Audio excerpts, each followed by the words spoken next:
floating playground for kings and a certain outlaw.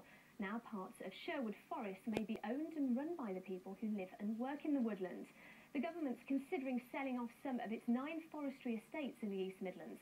But that's alarmed countryside campaigners who don't want a Sherwood sell-off. Here's our political editor, John Hess.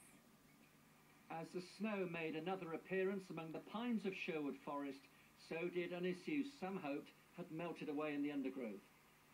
DEFRA, the Department for Rural Affairs, has now confirmed it's to launch a 12-week consultation on proposals to sell off part of the woodland owned by the Forestry Commission, and that's raised doubts over this woodland in the heart of Nottinghamshire.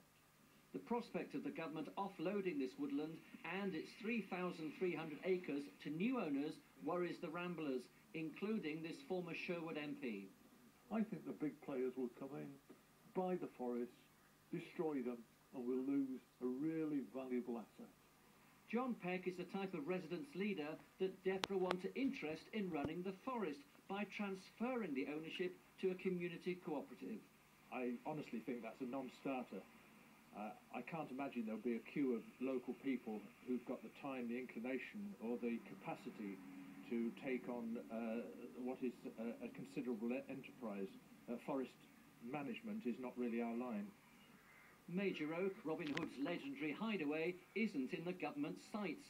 Its woodland is owned by Nottinghamshire County Council.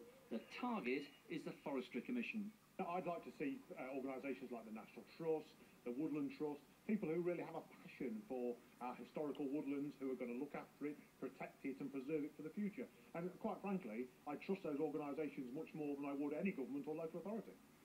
There'll be something stirring in this forest in the spring. It's likely to be the government's consultation on the forest's future ownership. John Hess, East Midlands Today. Residents